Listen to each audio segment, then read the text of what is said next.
ధ్యానం వలన నా జీవితంలో ఎన్నో ఇంప్రూవ్మెంట్స్ చూశాను. ఇందాక వాళ్ళంతా చెప్పారు, మేము ఫస్ట్ క్లాస్ వచ్చింది 70%, 80% అంటే మరి నాకు కూడా నా జీవితంలో ఇంప్రూవ్మెంట్స్ వచ్చే నేను కూడా చెప్పుకోవాలనిపించింది. చెప్పుకోవాలవుతా. అంతకుముందు నా జీవితంలో నాకు కోపం వచ్చేది కాదు. కోపం పడడానికి భయపడేవాడిని. ధ్యానం వచ్చిన తర్వాత భయపడకుండా కోపడుతున్నాను. ఇంప్రూవ్మెంట్ ఉంది కదా. అంటే ఇప్పుడు నాకు కోపడడానికి భయం లేదు, నాకు కొట్టడానికి కూడా భయం లేదు నాకు. అంటే ఆ భయం ఎక్కడి నుంచి వచ్చింది? నాకు నా ధ్యానం నుంచి వచ్చింది. చెప్పలేదు నాకు ధ్యానం వచ్చింది.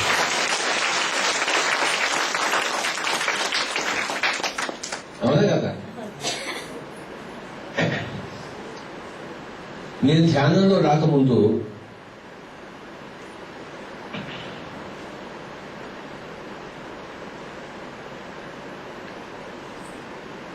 అందరూ చాలా చాలా గురువులు, చాలా పెద్ద పెద్దవాళ్ళు అనుకుంటుండేవాడిని. అవునా కదా. నేను ధ్యానంలోకి వచ్చిన తర్వాత వాళ్ళకన్నా నాకే ఎక్కువ తెలుసు అనిపించింది. చూసారా ధ్యానం వల్ల లాభాలు. వాళ్ళకి వచ్చు, శాస్త్రాలు తెలుసు, భగవద్గీత తెలుసు, కానీ ధ్యానం తెలియదు. కనుక ఆ భగవద్గీతలో అసలు రహస్యాన్ని వాళ్ళకి తెలియకుండా, ఇంకోటి చెప్పకుండా జీవితాన్ని గడిపేస్తున్నారు. మరి ఎప్పుడైతే ధ్యానంలో వచ్చానో అసలు రహస్యం ధ్యానమే. ఆ శాస్త్రం అంతా కాదు, ధ్యానమే రహస్యము అని నేను తెలుసుకున్న తర్వాత అప్పుడు నాకు వాళ్ళెవరు గురువుందని నాకు కనపడలేదు. అవునా కదా. గురువు అంటే తెలుసుండాలి కదా. కనుక ధ్యానంలోకి వచ్చిన తర్వాత అసలు గురువుకు ఉండవలసిన లక్షణాలు ఏంటో నాకు తెలిసింది. అంతకుముందు భగవద్గీత చదివే గురువు అనుకుంటుండేవాళ్ళు. లేకపోతే ధ్యానం యోగం అంటే వాళ్ళు కర్నూలులో, కడపలో, బెంగళూరులో ఉండే హిమాలయాలు ఉంటారు. ఎవరికి కనపడకూడదు.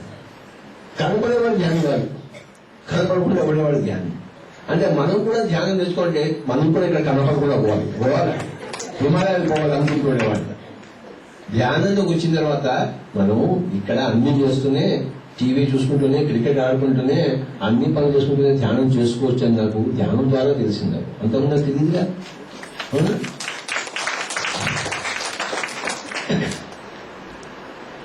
ధ్యానం చేయాలంటే నువ్వు పెళ్ళాన్ని వదిలిపెట్టేయాలి, మొగుడిని వదిలిపెట్టేయాలి, పిల్లల్ని వదిలిపెట్టేయాలి, ఉద్యోగాన్ని వదిలిపెట్టేయాలి.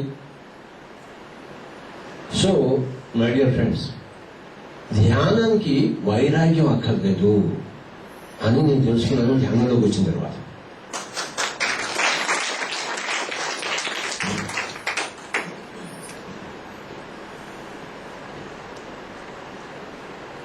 ನಮಗೆ ವೈರಾಗ್ಯ ಬೇಡ, ವೈಭೋಗ ಬೇಕು.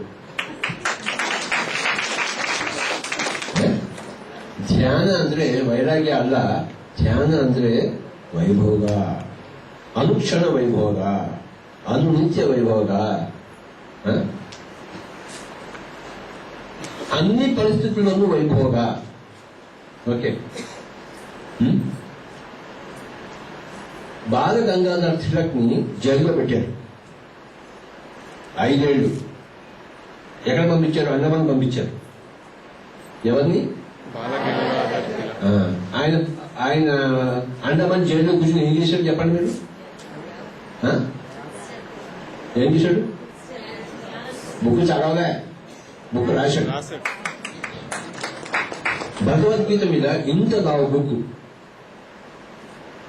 ఆయన భగవద్గీత మీద రాశాడు. ఆయన very very great book he has written in Andaman jail. Bala Gangadhar Tilak. నేను భగవద్గీత అంతా చదివాను, ఆయన రాసిన భగవద్గీత అంతా, ఆయన కామెంటరీ అంతా. It's a very very great book. అంటే ఆయన అండమాన్ లో జైల్లో ఉన్నప్పుడు ఏడ్చాడా, హ్యాపీగా ఉన్నాడు? ఆయన చెప్పకుండా బాల గంగాధర్. మనం ఏం చేస్తాం? ఏడుస్తాం. అవునా కదా. ఆయన ఏడ్చాడా? ఏడవలేదు. చూసారా? జవహర్ లాల్ నెహ్రూని జైల్లో పెట్టారు. ఆయన ఏం చేశాడు? అక్కడి నుంచి వాళ్ళ అమ్మాయికి ఉత్తరాలు రాయడం మొదలుపెట్టాడు. భారతదేశం అంటే ఏమిటి, హిస్టరీ అంటే ఏంటి, రిలీజన్ అంటే ఏంటి, కల్చర్ అంటే ఏంటి అని ఒక్కొక్క ఉత్తరం రాస్తూ పోతే అవన్నీ కలిపి డిస్కవరీ ఆఫ్ ఇండియా ఒక గొప్ప పుస్తకం. అవునా కదా? అంటే జవహర్ లాల్ నెహ్రూ జైల్లో కూర్చుని ఏడుస్తూ బతికాడా? మరి మనకేం పోయగలం? నువ్వు బెంగళూరులో ఉంటూ కూడా ఏడుస్తూ బతుకుతుంది. అవునా? అవునా? చేస్తాను.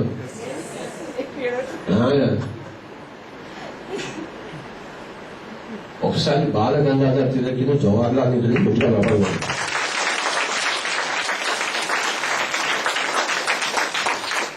వాళ్ళు సమయాన్ని ఉపయోగించుకున్నారు. ఎస్ఆర్నో తర్వాత నెంబర్ 1 పాయింట్ సమయాన్ని ఉపయోగించుకున్నారు. నెంబర్ 2 పాయింట్ హ్యాపీగా ఉన్నారు. ఇప్పుడు వాళ్ళు ఎందుకు హ్యాపీగా ఉన్నారు? వాళ్ళు దేశం కోసం పనిచేశారు. మనమందరం ఎందుకు హ్యాపీగా ఉన్నాం? ఇప్పుడు మనమందరం దేశం కోసం పనిచేస్తున్నాం. అవునా కదా? ఆ చంద్రుడు ఎందుకు హ్యాపీగా ఉన్నాడు? దేశం కోసం పనిచేస్తున్నాడు. అవునా కదా? ఈ సున్నితమైన ఎందుకు హ్యాపీగా ఉంది? ఆవిడ దేశం కోసం పనిచేస్తుంది. ఓకే, సో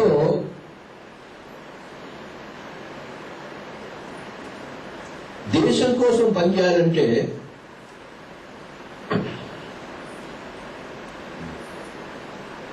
నీ గురించి నువ్వు మర్చిపోవాలి.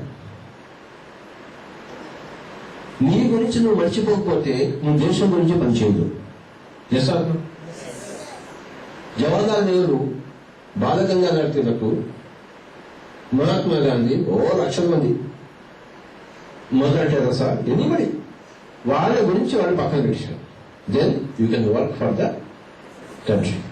ఓకే, పిరమిడ్ మాస్టర్లు అందరూ కూడాను వాళ్ళ సొంత విషయాలు పక్కన పెట్టేసి దేశం గురించి కష్టపడుతున్నారు. చెప్పండి.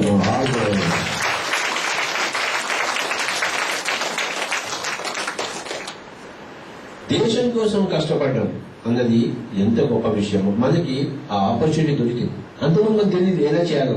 ఇప్పుడు వాడు మళ్ళీ అయితే ఆ బ్రిటిష్ వాళ్ళు మళ్ళీ రమ్మని చెప్పి వాళ్ళు బొమ్మని పాత్ర